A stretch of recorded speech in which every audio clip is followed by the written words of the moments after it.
Hi, this is Dr. Chandler. I'm going to describe a case study project that I was involved with several years ago. It was an information technology project, and my role on the project was to mentor the new project manager that had just been selected to manage the project within the organization. That person had been with the organization for over 20 years. They'd been a programmer analyst, but had never managed a project. And I was an outside consultant with a firm that had done other work for this organization, but I personally had never worked with them before. And at that time, I'd been managing IT projects for over 10 years. So I'm not going to name the organization, but I just want to give you some insight, a couple of insights into some things about the organization, the way it operated, and what its values were. The organization still exists, and it's been around for a very long time. And it's a very large organization, professional association in the Washington, D.C. area, and its members are not individual people. The members are other organizations, and it has a lot of prestige and a lot of clout. It does lobbying and all sorts of things in the Washington, D.C. area. So let's look at the stakeholder relationships and the business strategies that impacted the project. The organization had clear lines between divisions, and that's frequently referred to as silos, right? So what does that really mean? It means that there wasn't any real business value generation, collaboration, or cooperation between these divisions.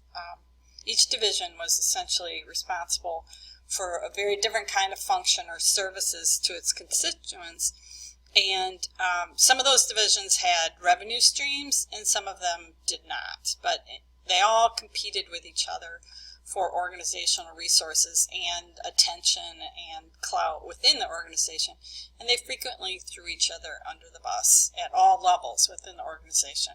There's nothing new here. This is pretty common. A lot of organizations behave this way. So the idea was, within the organization, we need a new association management system. That was the project focus when I was brought on board. And how did this idea come to them?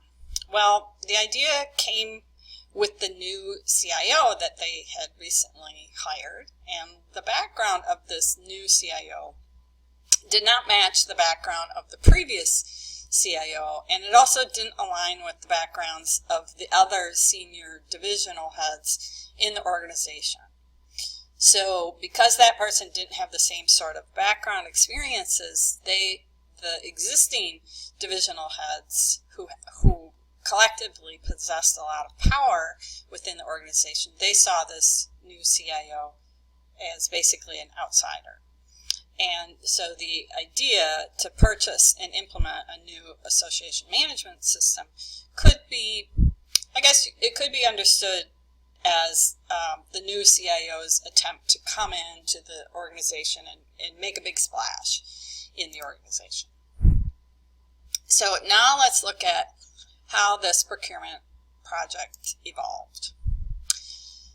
The project came about after there was a trend in IT that was to purchase what was referred to as COTS, C-O-T-S, commercial off-the-shelf software, rather than build custom information systems. And that trend had been popular for several years. And so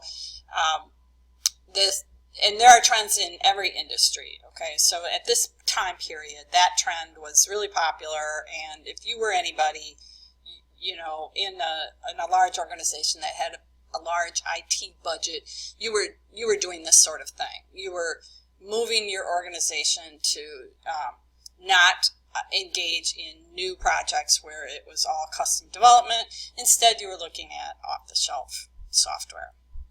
And the organization's executive decision makers relied heavily on the advice of vendors who were offering their products to them. And keep in mind that the people when they were having, they were getting demos, and the vendors were bringing in their slick sales pitches and whatnot, and the senior executives were being heavily courted by the sales teams from several firms because those firms wanted this organization to buy their product. So in those executive decision-making meetings, none of the business analysts, and certainly none of the people who actually use the system, were in any of those meetings. It was just the senior executive decision makers in those meetings.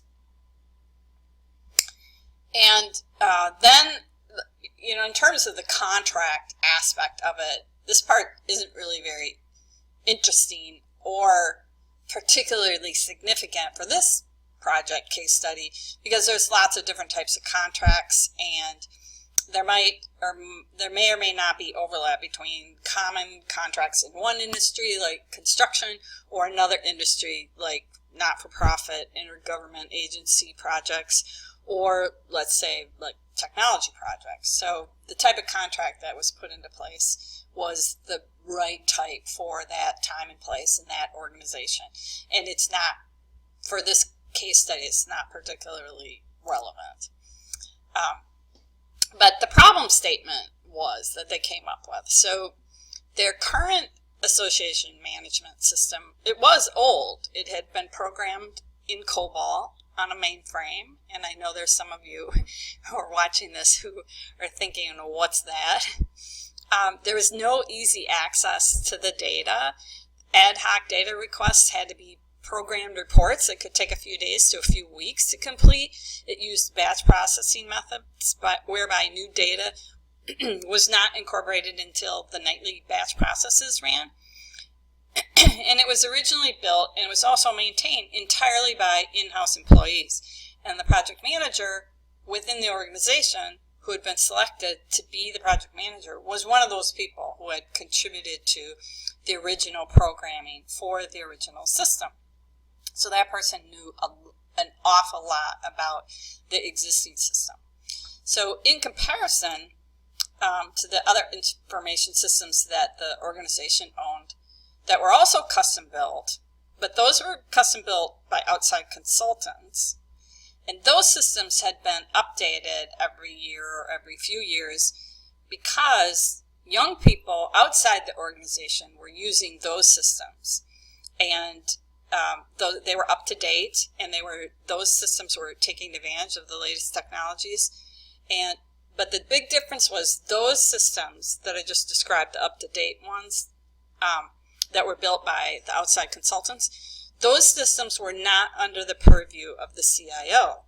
Those systems belonged to and were related to those funding streams of the individual siloed organizational divisions. So the association management system didn't look modern, and it didn't perform like a modern system. So it didn't help convey that the organization as a whole was current, powerful, important, and a vital influencer. However, the current system was accurate, reliable, and very cost-effective. So the executive decision makers were sold on the idea of getting a new system.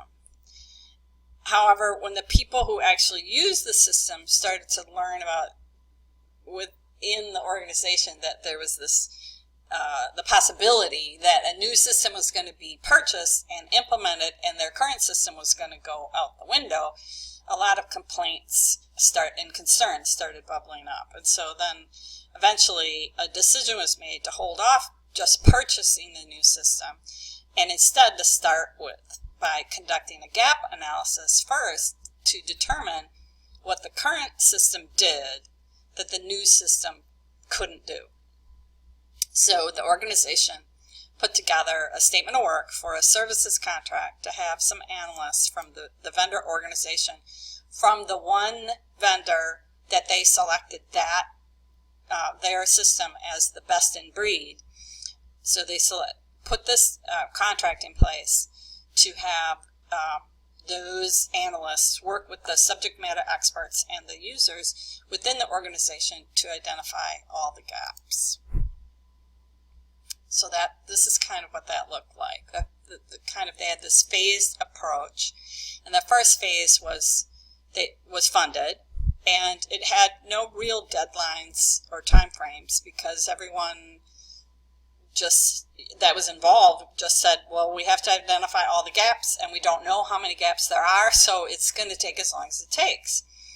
And they wouldn't know what they all were until they identified them all. And the vendor, of course, didn't mind this at all because this was funded as a cost plus fixed fee, and the vendor sent two very junior and inexperienced but very friendly and conciliatory analysts who knew very little about their own system and knew even less about what this organization did. But they were friendly, nice folks who were willing to come to all the gap analysis meetings and take copious notes and write up all the notes. Oh, I should have mentioned back on this slide these other phases that are listed here. So that, after this gap analysis, the idea was to then, do cost estimates and prioritize all of those gaps, and then purchase the system, implement the system, at the same time have the vendor who built the COTS software that they just purchased, have that vendor start programming to address all of the gaps, and then to have versions of it get implemented over time. So the idea was eventually they would have this new, wonderful, very modern system that did everything that their previous system had done. So there were monthly executive review meetings in which the project manager that I was mentoring and other project managers of other projects, they briefed these senior executives on a monthly basis. And these, I have to describe just a little bit about how these review meetings typically went. And this was part of the cultural values of this organization and their cultural values around project management. So they weren't using project management in a systemic way or a rigorous way at all. They had individuals who they called project managers, but they never expected their project managers to avoid problems, to come up with recommended solutions for problems. They had no internal project management processes. That project managers was just the person who, they weren't really managing very much. They were really just sort of like shepherds. They were like behind all of the activity, and they were attempting to keep all of the activity moving in a general direction. But when things went off the rails all over the place, what these project managers would do is go to these monthly meetings and explain all of these problems that had occurred, and they never had real suggested solutions for the problems. They would just report all the problems, and they were rewarded for doing this. They weren't castigated or told, you can't just come to us and report problems. You have to explain the problems that are occurring and what you're doing to solve them. That's not the cultural situation that existed in this organization. And so performance measures, as far as performance measures go, they didn't really have any idea what to look at or what to measure and how to determine if a project was on track towards success or not. For them, just finishing was success for any kind of project, no matter what kind of project it was, just getting it done, no matter what obstacles were whatever obstacles came up were there to be dealt with as best one could, and then just getting the project done. That was for the most part, that's how they viewed what success was. So in my position in advising the project manager for this, a lot of my responsibilities began to focus on what I saw as my ethical responsibility to keep pushing this project manager to be looking at the larger picture and to do the analysis and make recommendations to the executive board and not just present the raw facts to them. So these are not the actual numbers. I'm just trying to show you a representation of what was going on. So I was assisting the project manager in compiling the monthly status report and the briefing package that the project manager was taking to this executive team each month. And so what the data were telling me as far as the ability of this project to achieve success for this organization was something I realized very early on, that what it was telling me was something very different than it was telling the project manager that I was mentoring.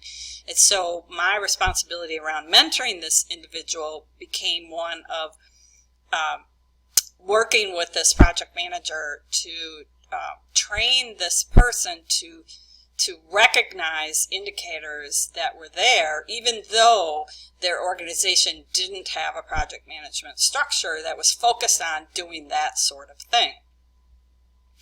So we would go over the data, and I would ask the project manager all sorts of things, like, you know, early on I would say things like, well, let's think, you know, like, let's just say in 9 months from now, let's say, you know, this is the situation.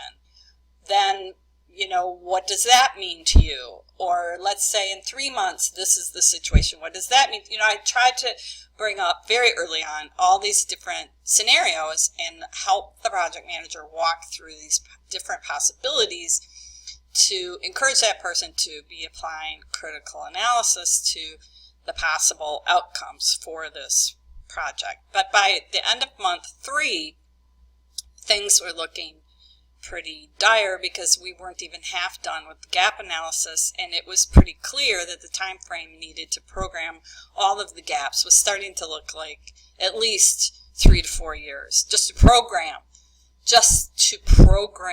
all of the gaps. So in that time frame, you know, newer association management systems that could possibly better meet the needs of the organization might have been available for purchase, and this organization would have been stuck, you know, on this path that they had created those years ago. So there was a lot of things from an ethics standpoint that was coming up for me in working with this project manager and mentoring them. So I sat down with the project manager in a closed door meeting and laid out the facts really starkly and asked the project manager to go through all of these different scenarios and then to develop a recommendation for the project. I didn't stipulate or state, you know, what I would do in that situation. I didn't try to dictate to the project manager what that they needed to advise within their organization, but it did push this person really hard to do this kind of analysis and come up with a recommendation for the next upcoming senior management executive review meeting. And that, I can tell you, that was not a fun conversation for either of us, but it was a extremely necessary one and a big part of the learning curve, not just for that particular person, but for their entire project management process as an organization. So the project manager developed their monthly briefing that for that month that described those likely outcomes, and then asked the senior executives to make the decision. And the decision was, the final project result was to cancel the gap analysis project that we were in the middle of right at that point, to stop it, to avail themselves of the, you know, kind of the out clauses that had been written into that part of the contract, and to cancel that to wrap that up and document all of the gaps that had been identified, and to also document lessons learned, and then to halt the entire progress on purchasing that vendor's product. And I say there that their organizational reputation as a purchaser definitely was impacted, because they had been involved with all of the big comparable association management off-the-shelf systems at that point in time, and so everyone knew about this. What was going on. It wasn't a secret that this was going on.